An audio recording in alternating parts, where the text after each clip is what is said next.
Bonjour à tous et bienvenue sur Mosaïque Cristal. Focus aujourd'hui sur la campagne de vaccination contre le Covid. Ce sera à l'échelle de la Moselle. Dans cette émission, il sera aussi question d'économie, de nature et de culture. En voici un aperçu dans le Flash Info.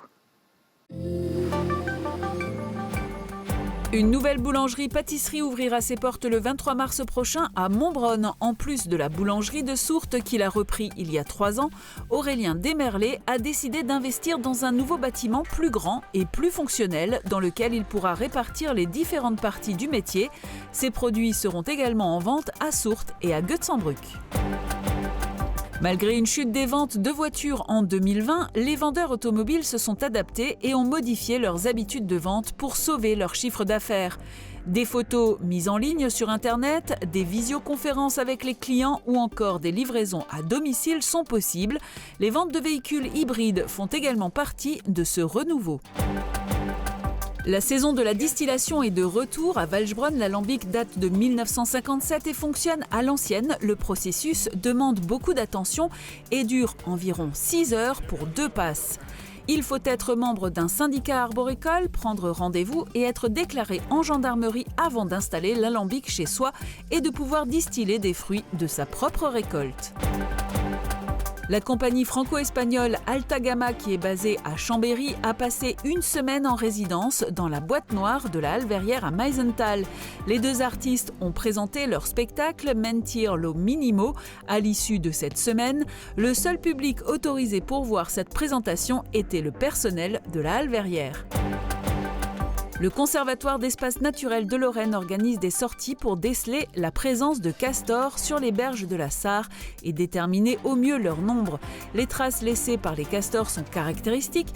Il faut repérer des arbres abattus et taillés en crayon ou encore des coulées laissées à la sortie de l'eau. Cela fait maintenant plus de 2 ans que l'association des arboriculteurs de Neunkirch est équipée d'un tout nouvel alambic, un instrument de distillation qui surpasse les vieux modèles. Bonjour Thibaut. Salut Julia. Alors il paraît que ce matin, la distillation c'était de la Mirabelle. Est-ce que tu as goûté ?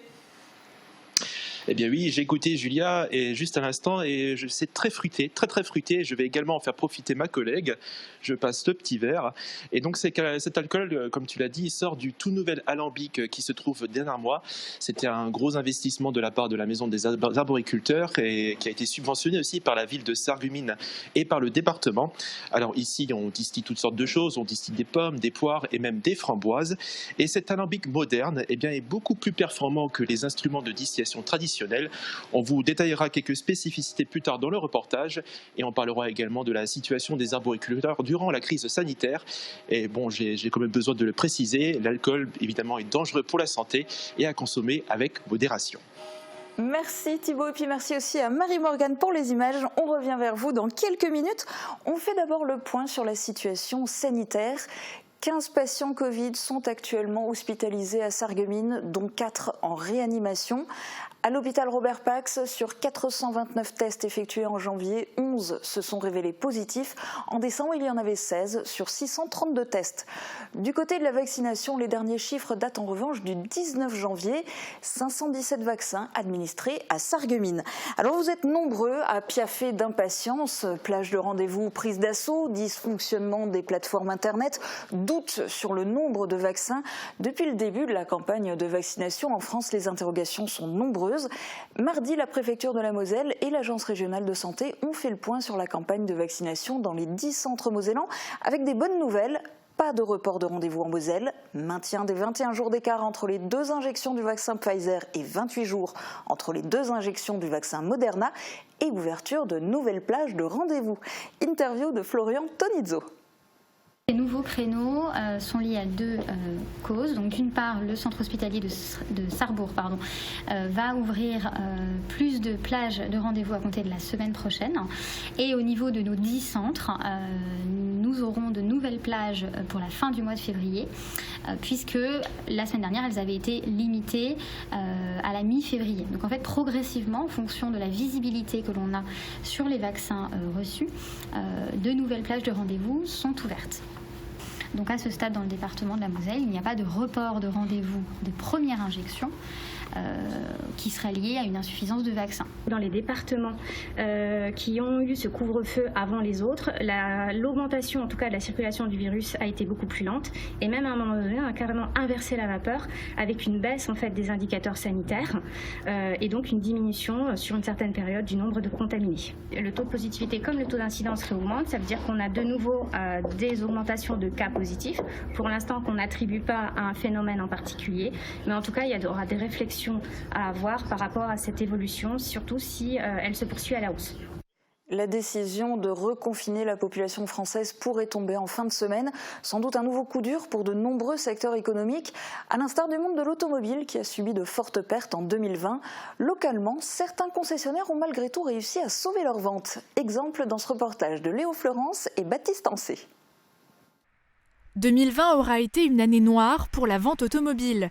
En Moselle, le secteur enregistre une baisse de 24% des ventes de voitures neuves par rapport à l'année précédente. Des chiffres qui n'ont jamais été aussi bas depuis 1975, suite à la crise pétrolière. Ce vendeur fait exception avec un bon chiffre d'affaires.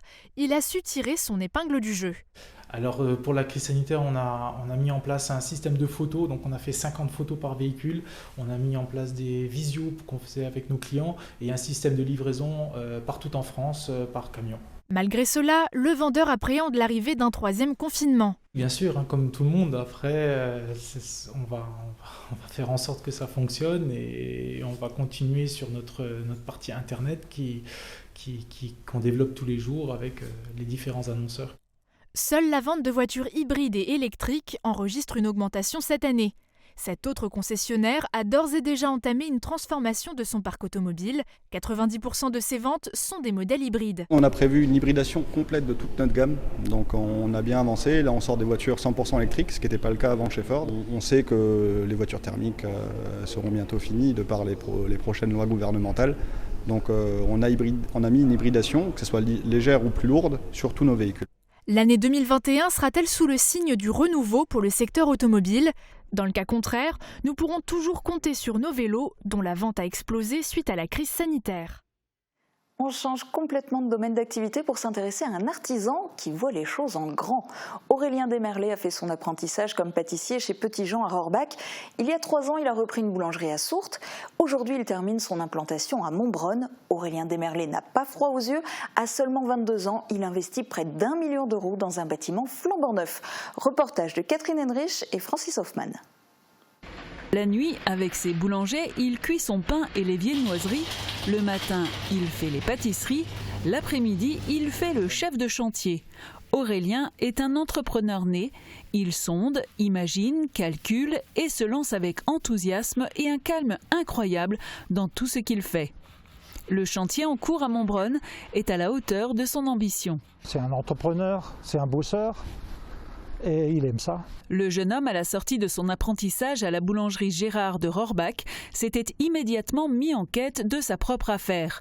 Au bout de sa persévérance et de 6 mois de prospection, il finit par reprendre une boulangerie en faillite à Sourtes. Après 3 ans d'exploitation, l'affaire marche bien. Aujourd'hui, il investit ailleurs, mais le berceau de son entreprise restera à Sourtes. Si au jour d'aujourd'hui, je peux construire cette boulangerie, c'est avant tout grâce aux habitants de Sourtes et de Meisenthal qui ont été mes premiers clients, qui m'ont très vite fait confiance et que je ne décevrai pas par la suite. Il est hors de question de partir de Sourtes ou de fermer quoi que ce soit. Beaucoup de choses se racontent, mais c'est vraiment le magasin qui ne fermera jamais quoi qu'il arrive. Le bâtiment entre désormais dans sa phase d'aménagement intérieur. Plaquistes, électriciens, peintres, carreleurs vont se succéder avant l'équipement et le transfert des machines. Bon, on n'est pas tout à fait à 1 million, mais pas loin. Alors comment je finance ? J'ai dû batailler avec 5 banques pour que l'une d'entre elles me prête la quasi-totalité des fonds nécessaires. La banque n'a pas laissé le choix de la durée maximale du prêt. La limite pour cet investissement a été fixée à 15 ans. Les échéances mensuelles seront importantes. Aurélien, avec sérénité, mesure la dépense et met en face sa prévision de recettes. Les 2 premières années vont être les plus compliquées, mais une fois ce cap passé, après ce sera bon. Le bâtiment fait environ 300 mètres carrés. Il est réparti en 4 grandes pièces, dont la partie boulangerie, la partie pâtisserie, une partie viennoiserie et sur l'avant le magasin et son salon de thé. C'est ici que toute la production future se fera. Le problème actuellement, c'est que les locaux de Sourtes, ils sont un peu trop petits et il y a tout dans une pièce.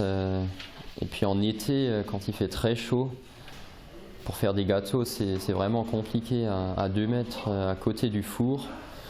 Et c'est une des raisons pour lesquelles je veux m'agrandir, pour pouvoir répartir chaque partie du métier dans une pièce. Dans les coulisses du chantier, Gérard, son père, jeune retraité, seconde Aurélien.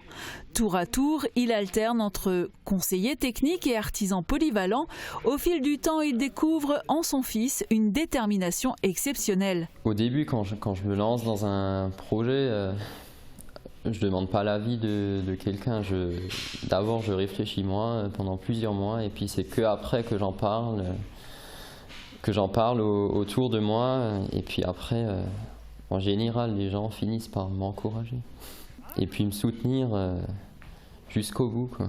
Bien située à la confluence de Montbronn et d'Enchenberg, la nouvelle boulangerie-pâtisserie ouvrira ses portes le 23 mars prochain. Les produits seront également en vente à Sourtes et à Goetz-en-Bruck. Au moment du tournage de ce reportage, Francis Hoffman a fait la connaissance de Lucas Fabin. Il lui a confié que c'était l'odeur du pain qui l'a amené à devenir boulanger, un métier qu'il aime passionnément. On l'écoute. Quand j'étais jeune, je venais à la boulangerie, l'odeur du pain et tout ça, ça m'a donné envie de faire ce métier. C'est pour ça que j'ai voulu apprendre ce métier et du coup je me suis lancé. J'ai travaillé chez Petit Jean en apprentissage. Je me suis formé là-bas jusqu'au brevet de maîtrise et maintenant j'ai été embauché en tant qu'ouvrier ici depuis 1 an et demi et dans l'entreprise tout le monde s'entend très bien et on fait du bon travail. Faut pas voir ça comme des contraintes, c'est se lever tôt la nuit mais au final on est assez libre la journée. C'est juste il faut avoir la motivation pour se lever la nuit et sinon les bons côtés c'est un métier qui nous apporte des valeurs, savoir être ponctuel, aimer ce qu'on fait parce que c'est le plus important, toujours être à la recherche de l'amélioration des produits et en quête aussi de satisfaire les clients. Allons maintenant à la rencontre d'autres passionnés. Les bouilleurs de cru perpétuent la tradition malgré le contexte sanitaire. La saison de la distillation a repris. Depuis le 15 décembre dernier, les syndicats arboricoles ont à nouveau le droit de distiller. Mais comme il faut déclarer la distillation 10 jours avant, à la gendarmerie, la reprise est assez lente. À Walchbronn, le vieil alambic commence à reprendre du service. Reportage de Catherine Henrich. 200 litres de fruits fermentés, du bois et un alambic sexagénaire. Nous sommes ce matin dans le garage de Denis Nominé, président des arboriculteurs de Walchbronn, pour une journée de distillation. Au programme de la Mirabelle. Pour pouvoir installer cet alambic chez soi pour une journée, il faut être membre du syndicat arboricole et distiller sa propre récolte. Et avec la profusion de fruits de l'été dernier, les fûts n'ont pas été difficiles à remplir. Et puis ce qu'il y a encore, c'est que l'alambic que tu ramènes à la maison, tu peux faire ton schnapps à la maison, mais c'est un alambic à 2 passes. La première passe, tu passes les fruits, et la deuxième passe, tu passes l'alcool déjà obtenu, tu repasses pour faire de l'alcool. C'est une manière de distiller comme dans l'anciennement. C'est un alambic qui date de 1957. C'est un alambic où il faut avoir du bois, il faut avoir une conduite de cheminée pour distiller, et c'est une distillation qui est faite à l'ancienne. Tandis que les nouveaux, ils ont fait une distillation à 1 passe. 2 passages et un fût à la fois, Denis et son gendre vont ainsi surveiller la température et le feu pendant presque 12 heures. Une distillation à l'ancienne qui demande beaucoup d'attention. À la fin de la journée, l'alambic sera reconduit au local de l'association en attendant son prochain rendez-vous dans le village. Mais les gens, ils retiennent encore un peu, ils laissent en fût. Bon, si le fût il est fermé hermétiquement, ils peuvent le garder jusqu'à 1 année. Donc là, il n'y a pas de problème. Moi, je pense que chez nous, il y a beaucoup qui vont venir en février-mars pour distiller quand il ne fait plus tellement froid. Mais là, ils vont prendre la distillation, ils vont commencer à faire distiller.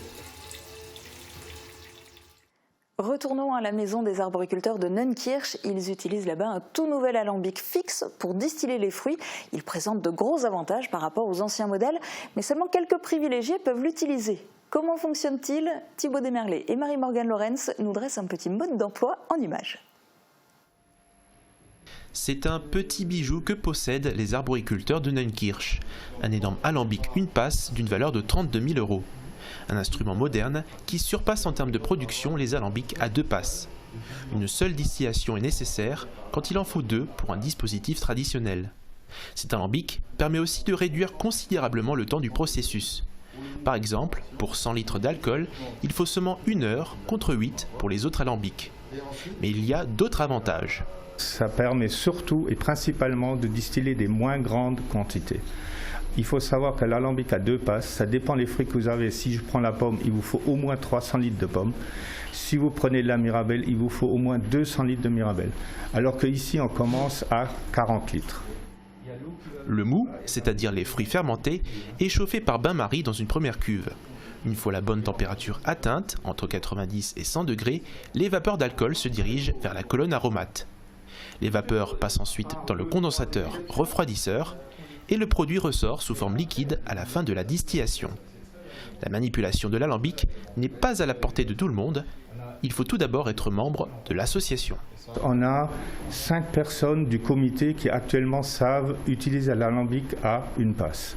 Ces gens-là, ils forment d'autres personnes du comité pour leur apprendre. Et au fur et à mesure des années, bien sûr, ceux qui savent déjà distiller avec l'alambic à 2 passes sauront distiller avec l'alambic à 1 passe une fois qu'ils auront été formés et qu'on leur a appris comment faire. Aujourd'hui, c'est de la mirabelle, mais chaque fruit a un temps de distillation différent. Cet instrument fixe est chauffé au gaz. La température peut donc être plus facilement gérée et maintenue. Le processus une fois terminé, l'alcool peut maintenant être dilué pour être consommé en bouteille à 47 degrés. Et nous sommes maintenant en direct avec Bernard Klopp. Bonjour. Oui, bonjour à vous. Dites-nous, côté météo, est-ce que 2020 a été une année propice pour les fruits ? Alors 2020 a été, contrairement à ce qu'on pourrait penser, pas très propice aux fruits, sachant que l'ensoleillement était très bien, mais l'eau a manqué. Le degré hygrométrique n'était pas là. Donc les fruits n'ont pas mûri normalement, n'avaient pas suffisamment d'eau. Malgré tout, nous avons quand même obtenu de bonnes qualités de distillation avec notre alambic, et tout dépend essentiellement de la fermentation des fruits, sachant qu'il faut utiliser des fruits bien mûrs. Ce qui a surtout marqué 2020, c'est la crise sanitaire.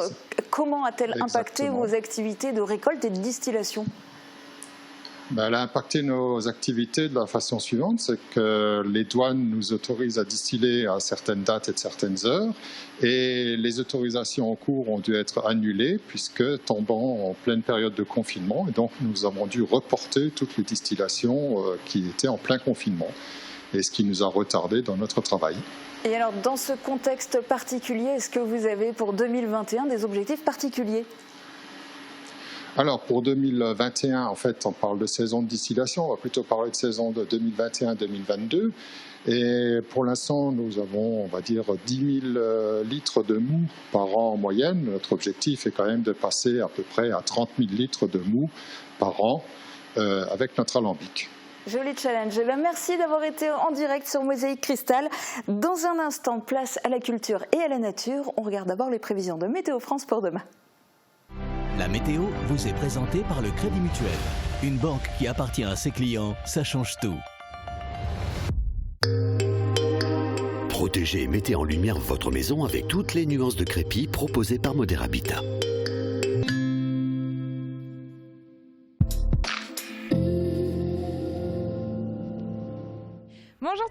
suite à la neige qui a fondu et aux fortes précipitations, la Sarre et l'Échelle sont placées aujourd'hui en vigilance jaune pour crue. Des débordements peuvent donc être constatés par endroits et les précipitations sont encore au programme pour demain.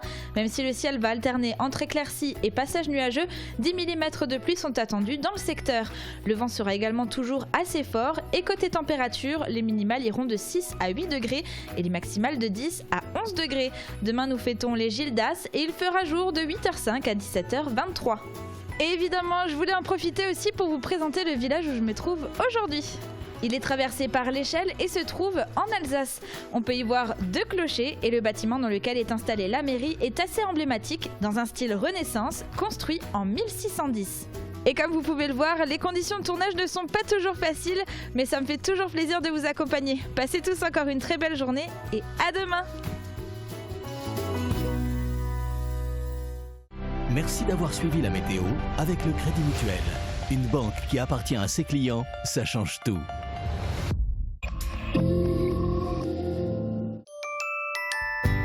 Vous êtes salarié? Votre patron peut vous récompenser par des chèques cadeaux à dépenser dans plus de 60 commerces sarregueminois. Pour l'entreprise, ce sont 0% de charges sociales et fiscales et 0% d'impôts. Shop in Sarreguemines. C'est sympa, astucieux et innovant. Parlez-en autour de vous.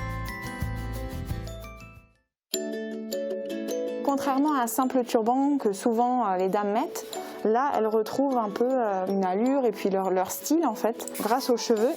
On a toujours une petite broche avec. La personne elle peut vraiment créer son modèle comme elle veut, le rendre un peu plus personnel. Toutes les prothèses capillaires elles sont entièrement prises en charge par la Sécurité sociale et puis c'est un produit français. AVS Santé, notre métier, vous accompagner. Je suis appareillé et je suis gêné par les bruits autour de moi, surtout quand je regarde la télé. 2 solutions s'offrent à vous, soit le système de boîtier télé connecté directement à vos appareils auditifs si vous êtes appareillé, sinon nous avons le casque télé à connecter directement à la télévision.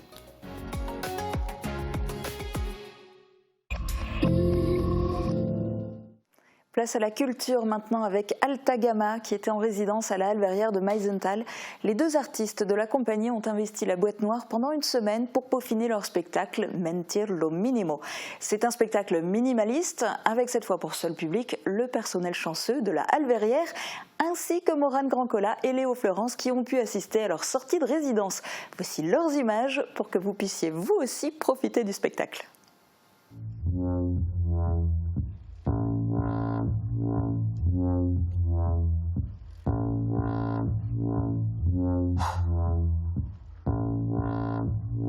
Nous sommes Alta Gamma et moi je suis Amanda, je viens de l'Espagne et... Moi je suis Alejo et moi je viens d'Argentine. Mais la compagnie elle est basée en Savoie, à Chambéry. Et alors c'est une compagnie franco-espagnole. On prépare Mentir lo Minimo, que c'est notre 2e spectacle. C'est un spectacle conceptuel. On a pris la couronne artistique minimaliste comme base, comme point de départ.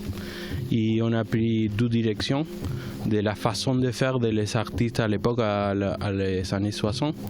Donc, on a pris de la musique, ce concept de répétition de séquences et de variation de la répétition et de la séquence. Ça a commencé par rapport à la relation qu'il y a dans le public avec l'art vivant.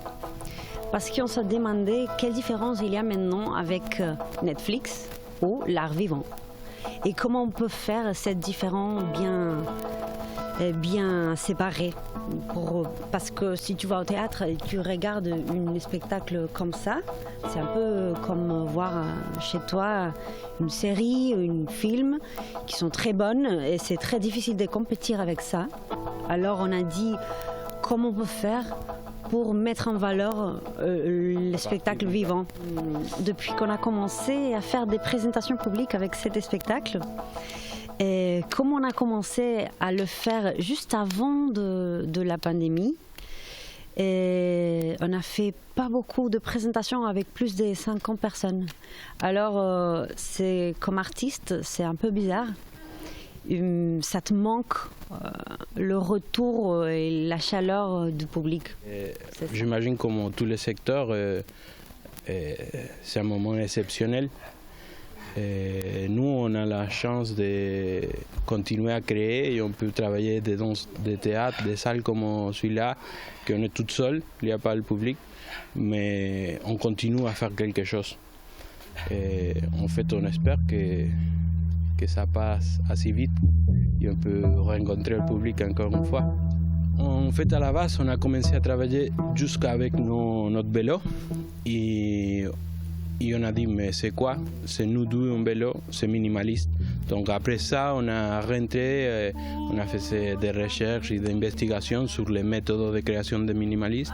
Pendant le spectacle, on parle de notre corps et de l'acceptation de nous-mêmes. Donc ça fait un rapport direct avec le public et son corps.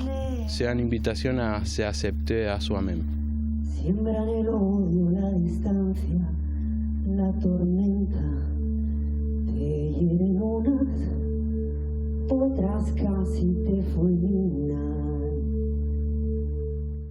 Après la culture, place à la nature. Savez-vous que le castor est implanté en Lorraine, sur les berges de la Moselle, mais aussi de la Sarre? Afin de déterminer au mieux le nombre d'individus sur le territoire, le Conservatoire d'espaces naturels de Lorraine a lancé une vaste prospection, nom de code Castor sur Sarre. L'objectif est de déceler les indices de présence du castor le long de la Sarre. Il y a une vingtaine de bénévoles volontaires, mais encore faut-il savoir quoi chercher. Jean-François Ambroise les a accompagnés dans le secteur de Sarre-Altroff. Chaussés de nos plus belles bottes, nous voilà engagés dans une mission ô combien importante, déceler des indices de présence du castor. Alors il faut guetter toute branche ou tout tronc grignoté, marqué de coups d'incisive, ou carrément évidemment taillé en ciseaux ou en sifflet comme on dit, ou en crayon. C'est parti pour la balade le long de la Sarre. La prospection est menée par le Conservatoire d'espaces naturels de Lorraine en lien avec la communauté de communes de Sarrebourg-Moselle-Sud. Aujourd'hui, place à l'initiation pour apprendre à reconnaître les traces du castor. Mais pour le moment, chou blanc. Non, je ne vois pas de branchettes écorcées au sol. Pas d'indice de présence du castor par là-bas ? Pas d'indice et encore moins de castor. Le rongeur aquatique n'est pas facile à observer. Il faudrait attendre le crépuscule. Nous nous contenterons alors de traces. Enfin, on croise les doigts.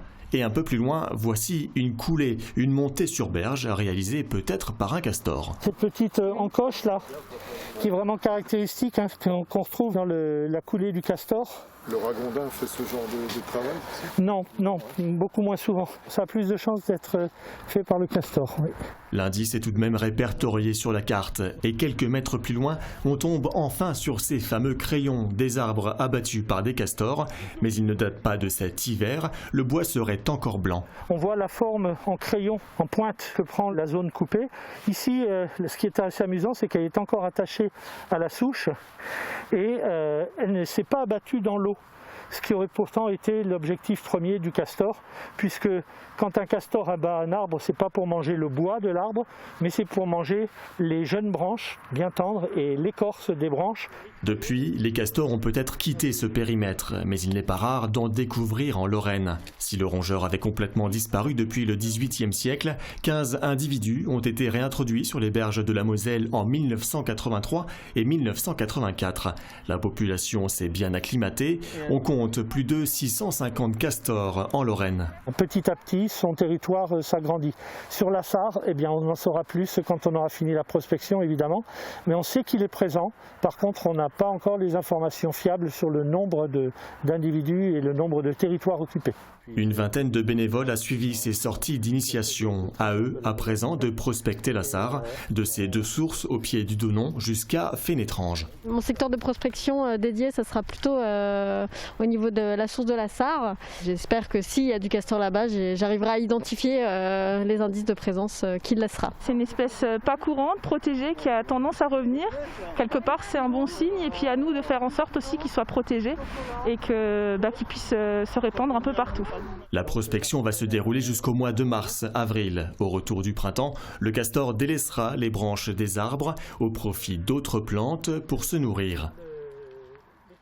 Et c'est déjà la fin de cette émission. N'hésitez pas à interagir avec nous via la page Facebook de Mosaïque Cristal. Très bonne journée à tous, à demain.